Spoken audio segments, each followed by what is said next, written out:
So here's where you'd put solar thermal plants. They wouldn't be that big, but that's just to give you an idea.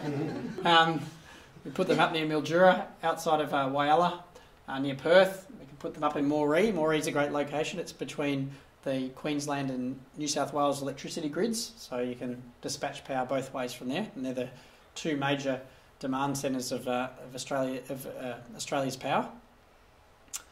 Here's a theoretical that was done by Ausra to say, what if you powered Queensland, Victoria and New South Wales with solar thermal with storage?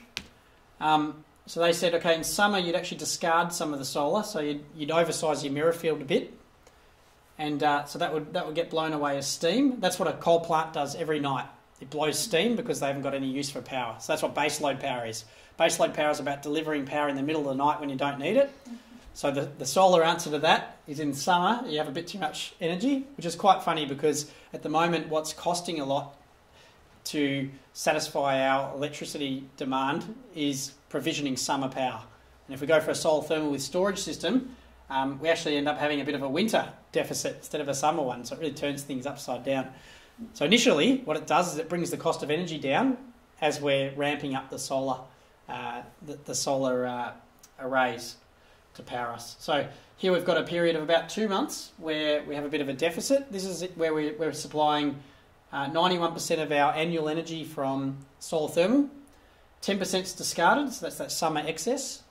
And we have 17 hours of storage. So in other words, to ride out cloudy periods and things like that, we have 17 hours of storage. Now the interesting thing is that this diagram from Osra doesn't include wind. And by adding wind's variability and overlaying that with solar statistical variability, you actually shore up the energy security of this scenario because they happen at different times. And so that effectively means that the 17 hours of storage you get, because the wind's coming in and out while that occurs, that extends that 17 hours of storage for many, many more hours because you only need that for very small infrequent times, and then the storage is still held on and it allows you to ride over any windless periods. So, and wind comes on quite well during winter. So talking of wind, Al Gore talks about 37% wind in his scenario, and he's got the backing of the Stanford University professors that I showed you in that diagram previously. So Mark Jacobson from Stanford University says this is doable, very respected mechanical engineer from Stanford, and that's where Al Gore gets his statistics for what they can do in the United States from. So we're talking about a similar thing here. We're talking about, say, 30% of our power from electricity. What you've got to imagine is that Australia and the US are similar sizes, but the US, they've got to cater for 10 times the electricity demand of what we do. So we've got the same geographical diversity that they've got, slightly better wind resource, and we can achieve similar things to what Al Gore's talking about. So here's where we'd add the wind sites. We'd put them along the coast, obviously. There's a few good inland sites, and they'd complement the solar thermal with storage. So once we've started to look at electrifying our energy sector with renewables, we can then look at electrifying passenger transport. And here we've got fast trains, we've got plug-in hybrid electric vehicles, and some big viaducts for fast trains here. So if we look to using passenger transport and electrifying it, so that's saying, look, how many passenger kilometres do we have in Victoria? And where are the bulk of them? You find that they're on shared routes, so they lend themselves to electrification, they lend themselves to rail. And then when you've got ad hoc trips or people living in the very periphery of the city or rural areas, then you've got an opportunity to use plug-in hybrid electrics and pure electric vehicles. So first we need to electrify our freight, and here's what they do in Dresden. These are called cargo trams. And in Dresden, Volkswagen company, a car manufacturing company, moves its engines to its assembly line via cargo tram. So it's a car manufacturer that found that the most efficient way to get their engines to their production line was on a tram. In fact, in the Netherlands, they're basing a system on that, and they're going to knock out 16% of sulfur dioxide and nitrous oxide emissions by having half of their freight in the city limits on a cargo tram system. And they're going to use small electric vans to do the last mile delivery. So they have little hubs, little terminals, and then the electric van will go off over the last mile and deliver the goods. We need to electrify long-haul freight. So that means no more dreams about double stacking in Victoria like they do on the GAN. We just We just electrify, so overhead electrification, 25,000 volt, and drive our freight that way. And we have significant savings there.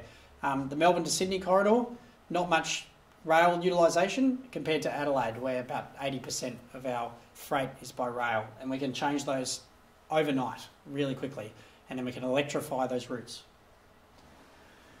So we need targets for transport. And so I'd say that a city like Melbourne or Sydney should be 80% electric rail, so that's trams and trains. And that means really bringing our rail system up to 21st century standard. And for the remaining trips, those ad hoc ones that are out of hours or they're from people who live right out on the periphery of the city, we can have plug-in hybrid and pure electric vehicles.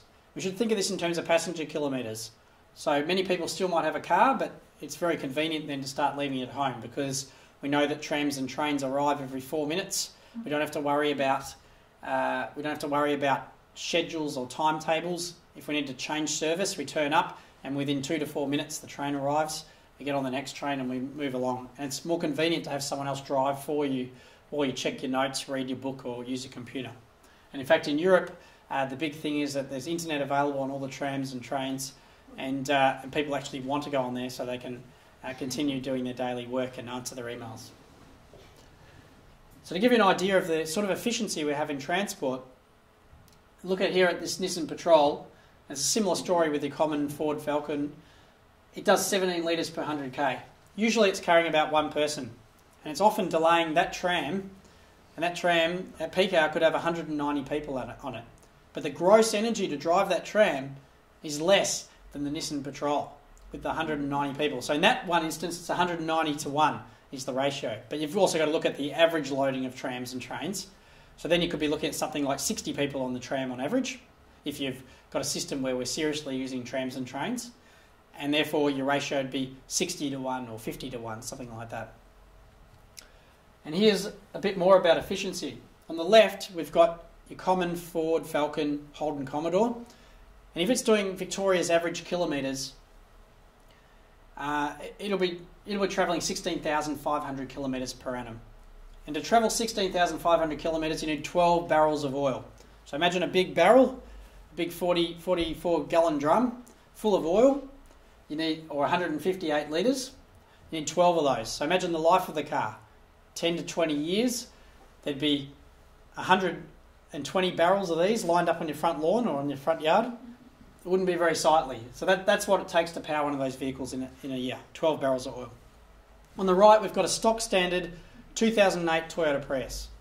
Now, if that Toyota Prius has a bigger battery bank, and this is something that Toyota's doing internationally, not in Australia, and Chevrolet, which is a General Motors Holden brand in the United States, is also doing. If you put a big battery bank in that, you can use about 2.5 barrels of oil, or you can replace that with biofuels, and that size solar array. So just a small solar array that fits on an average person's roof will actually power that vehicle for 16,500 kilometres per annum. The bigger electric battery will allow the first 60 kilometres of that vehicle to be electric only, and then beyond that, in the odd case that you drive beyond 60 kilometres, the regular engine will kick in and start drawing fuel from your fuel tank. So this allows a really easy way to transition our economy off fossil fuel, carbon-based transportation and into electrified transportation.